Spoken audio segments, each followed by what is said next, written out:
लेके माँ सरस्वती को नमन करती हूँ और साथ ही आप सभी का अभिनंदन करती हूँ। राम राम सर, राधे राधे, जय श्री कृष्ण। कैसे हो भी आप सब लोग? फाइन, ओके, ठीक हो सारे? तो आज का हमारा जो कॉन्सेप्ट होगा वो हिंदी व्याकरण का एक छोटा सा टॉपिक हम लेके चल रहे हैं जिसका नाम है संज्ञा। कोई भी कॉम्पिटेटिव एग्जाम हो, संज्ञा से हर बार 2 या 3 क्वेश्चन हर कॉम्पिटेटिव एग्जाम में आपको देखने को मिलेंगे। अगर आप लोगों को इसका बेसिक कॉन्सेप्ट क्लियर होगा तो चाहे क्वेश्चन एग्जामिनर कैसे भी उठा के दे दे, उसमें आप लोगों को टेंशन नहीं रहेगी और मार्क नहीं खाओगे। तो हमारा जो टॉपिक है आज का वो है हमारा संज्ञा। बहुत सा बेसिक कॉन्सेप्ट है, बहुत सा आसान टॉपिक, देखने में जितना आसान लग रहा है ना, ये अगर हम पढ़ने बैठेंगे तो उतना ही मुश्किल बन जाता है। ठीक है, क्योंकि इसकी जो शाखाएं हैं वो एक के अंदर से एक से निकलती रहती है। आज का हमारा टॉपिक संज्ञा को लेकर हम चल रहे हैं। संज्ञा का वास्तविक अर्थ होता है नाम। कहने का मतलब क्या होता है कि जब इंसान इस धरातल के ऊपर जन्म लेता है तो जन्म लेते हैं उसका क्या रखते हैं? उसका नाम रखेंगे। नाम क्यों रखते हैं हम बच्चे का? उसको संबोधित करने के लिए। अगर नाम ही नहीं होगा तो हम किसी को संबोधित कर ही नहीं सकेंगे, हमें पहचान हो ही नहीं पाएगी कि सामने वाला इंसान है कौन। तो संज्ञा का जो वास्तविक अर्थ है वो होता है नाम, यानी नाम है तो संज्ञा है, संज्ञा है तो नाम है। मैं आपसे एक क्वेश्चन पूछना चाहती हूँ कि हिंदी व्याकरण के अंदर संज्ञा क्यों आई? बताओ शाबाश, क्यों आई हिंदी व्याकरण के अंदर संज्ञा? यानी संज्ञा नाम को बताने के लिए हिंदी व्याकरण के अंदर संज्ञा को लिया गया। यदि नाम नहीं होता तो संज्ञा नहीं होती और संज्ञा नहीं होती तो नाम नहीं होता। किताबी परिभाषा के ऊपर हम बाद में जाएंगे। इसका एक बेसिक जो ट्रिक है वो मैं आपको बता देती हूँ कि जो चीज़ दुनिया के अंदर हमें दिखाई देती है, जो चीज़ हमें सुनाई देती है और जो चीज़ हमें महसूस होती है, उन सभी के क्या होते हैं? नाम होते हैं। होते कि नहीं होते?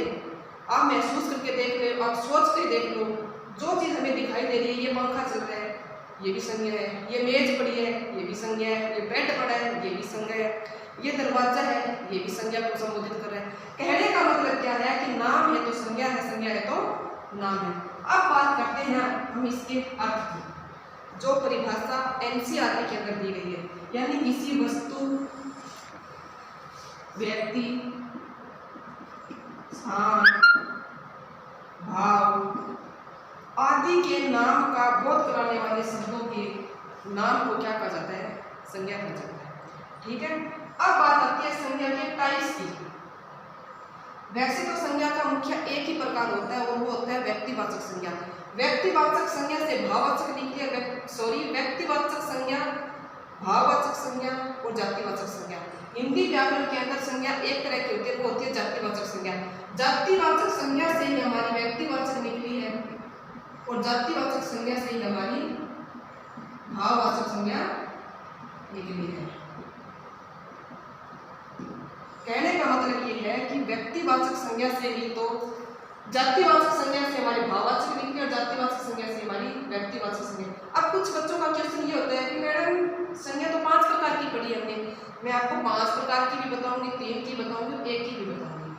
वो जो 5 प्रकार, वो सारे के सारे जो टाइप्स है वो जातिवाचक संज्ञा से ही निकले हैं। अब बात करते हैं संज्ञा के मुख्य प्रकार कितने होते हैं। संज्ञा के जो मुख्य प्रकार होते हैं वो 3 तरह के होते हैं। पहला होता है हमारा व्यक्तिवाचक संज्ञा, व्यक्तिवाचक संज्ञा। दूसरा टाइप होता है हमारा जातिवाचक संज्ञा, वाचक संज्ञा। तीसरा होता है हमारा भाववाचक संज्ञा, वाचक संज्ञा। अब इसके मोटा मोटा हम इसका कॉन्सेप्ट कर लेते हैं।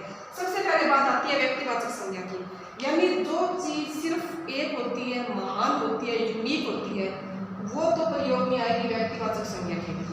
उदाहरण के लिए जितने भी नाम होते हैं किसी के, या जो चीज एक होती है, जैसे सुदामा, सुदामा व्यक्तिवाचक संज्ञा है, जातिवाचक संज्ञा। सुदामा एक नाम है। अब ये मत कर देना भी सुदामा तो मेरे घर के बाहर भी है, घर के आसपास भी है, हमारे पड़ोस में भी है, हमारे बात यहाँ पे क्या हो रही है, सुदामा नाम की हो रही है। नाम है तो वो चीज की क्या बन गई, हमारी व्यक्तिवाचक संज्ञा बन गई।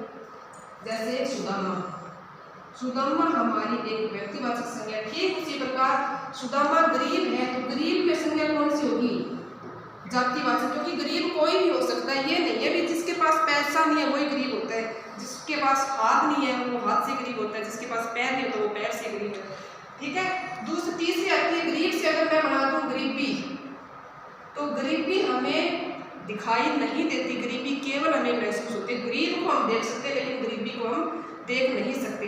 अब तीनों की अगर मैं डेफिनेशन की बात करूं तो व्यक्तिवाचक संज्ञा का अर्थ होता है जो एक के लिए प्रयोग होती है, जो संज्ञा शब्द किसी एक व्यक्ति को संबोधित करते हैं, किसी एक चीज को संबोधित करते हैं, वो तो होगी हमारी व्यक्तिवाचक।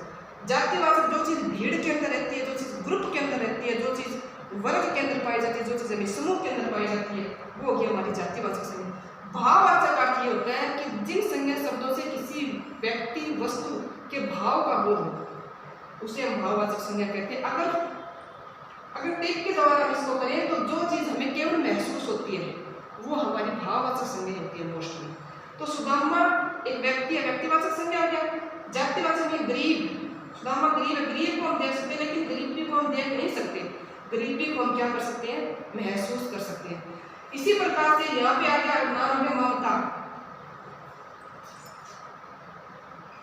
दूसरा आ गया अध्यापक। ठीक है। तो ममता के अंदर संज्ञा कौन सी है, कौन सी संज्ञा बताओ, व्यक्तिवाचक संज्ञा। अध्यापक में संज्ञा कौन सी, अध्यापक है, यहाँ पे अध्यापिका भी हो सकता है। एक अध्यापिका के अंदर संज्ञा कौन सी, जातिवाचक की अध्यापिका तो कोई भी हो सकती है। अगर बात आ जाए अध्यापक के पढ़ाने का अगर तरीका पूछ लिया आपसे तो वो हमारी संज्ञा कौन सी हो जाएगी, यहाँ पे भाववाचक संज्ञा हो जाएगी। ठीक है। अब बात करते हैं कि जातिवाचक संज्ञा से भाववाचक संज्ञा कैसे बनी, जातिवाचक संज्ञा से व्यक्तिवाचक संज्ञा कैसे बनी। एक शब्द आता है लेखक। मैं आपसे पूछना चाहती हूँ कि लेखक में संज्ञा कौन सी है, जातिवाचक है या व्यक्तिवाचक है। लेखक के अंदर संज्ञा है हमारी जातिवाचक संज्ञा है। लेखक कोई भी हो सकता है, मान लो राम लेखक है, लेखक राम भी हो सकता है, लेखक श्याम भी हो सकता है। तो राम के अंदर संज्ञा कौन सी, व्यक्तिवाचक। और लेखक से अगर मैं लिखाई बना दूं तो लिखाई के अंदर संज्ञा कौन सी होगी, हमारी भाववाचक संज्ञा हमारी हो जाएगी। ये तो था इसका बेसिक कॉन्सेप्ट। अब हम इसके करेंगे कुछ एग्जाम्पल, जिसके द्वारा हमारी व्यक्तिवाचक संज्ञा भी का कॉन्सेप्ट भी क्लियर हो जाएगा और जातिवाचक संज्ञा का कॉन्सेप्ट भी क्लियर हो जाएगा। एक नोट लिख लो, नोट बना के बता रही नोट। वैसे तो संज्ञा एक ही प्रकार की होती है,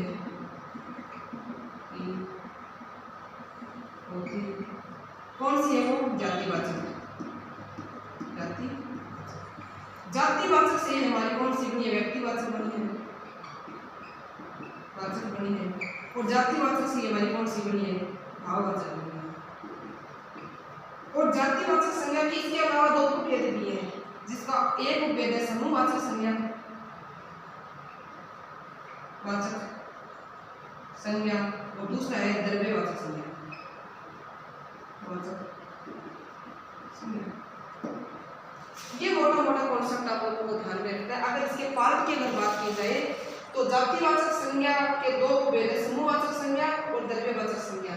बात अगर ये आ जाए कि संज्ञा के मुख्य प्रकार कितने, तो आपको तीन बताने हैं। कौन कौन से है, व्यक्तिवाचक संज्ञा, भाववाचक संज्ञा और जातिवाचक संज्ञा।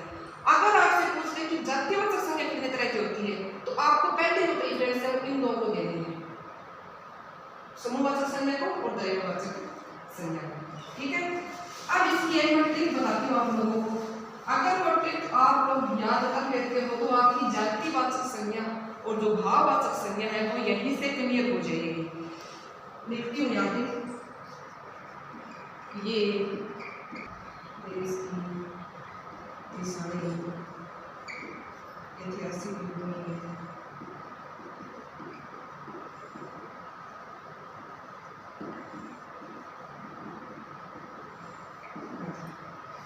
स्टार्ट करते हैं। ये छोटी सी ट्रिक मैंने आपको बताई है। देखो ये दिन, महीने, चार, उत्सव और त्योहार, नगर, देश की दिशाएं, ऐतिहासिक युद्धों की गाथाएं। अब देखो अगर शब्द आ जाए दिन और क्वेश्चन में आपसे पूछ ले कि दिन के अंदर संज्ञा कौन सी है, तो दिन के अंदर संज्ञा होगी हमारी जातिवाचक संज्ञा। ठीक है। अगर इसी दिन में से मैं सोमवार को अलग निकालूं तो संज्ञा कौन सी हो जाएगी हमारी, यहाँ पे संज्ञा व्यक्तिवाचक हो जाएगी, क्योंकि अपने आप में यूनिक हो जाएगी। ठीक है। संज्ञा कौन सी होगी, व्यक्तिवाचक। इसी तरह से महीने, कितने महीने होते हैं वर्ष में? 12 महीने में अगर जनवरी को अलग निकालना है तो व्यक्तिवाचक संज्ञा, अगर ओनली महीना पूछे तो संज्ञा कौन सी हो जाएगी? हमारी जातिवाचक संज्ञा। इसी तरह से उत्सव और त्योहार। सबसे पहले तो आप मेरे को ये बताओ कि उत्सव क्या होता है, त्योहार क्या होता है? किसे हम उत्सव बोलेंगे, किसे हम त्योहार बोलेंगे? देखो, जिसकी डेट फिक्स होती है वो तो होता है हमारा उत्सव, और जिसकी कोई डेट फिक्स नहीं होती वो होता है हमारा त्योहार। अगर आप लोगों से पूछ लें कि त्योहार शब्द में संज्ञा कौन सी है, तो आंसर आएगा हमारा जातिवाचक संज्ञा। अगर त्योहार में से मैं दीपावली या होली को अलग निकालूं तो संज्ञा कौन सी हो जाएगी? हमारी जातिवाचक संज्ञा हो जाएगी। ठीक इसी प्रकार नगर हो चाहे देश हो, इनमें अगर नगर का पूछे, देश का पूछे तो जातिवाचक संज्ञा। अगर नगर या देश में से जैसे जयपुर हो गया, दिल्ली हो गया, इंडिया हो गया, या फिर हमारा हरियाणा हो गया, इनका अगर आपसे नाम अगर पूछ रहे तो वहाँ की संज्ञा कौन सी हो जाएगी? हमारी व्यक्तिवाचक संज्ञा हो जाएगी। ठीक है, तो आज का टॉपिक हम यहीं पे कंप्लीट करते हैं। बाकी के इसके जो पार्ट बच गए वो अगली क्लास में स्टार्ट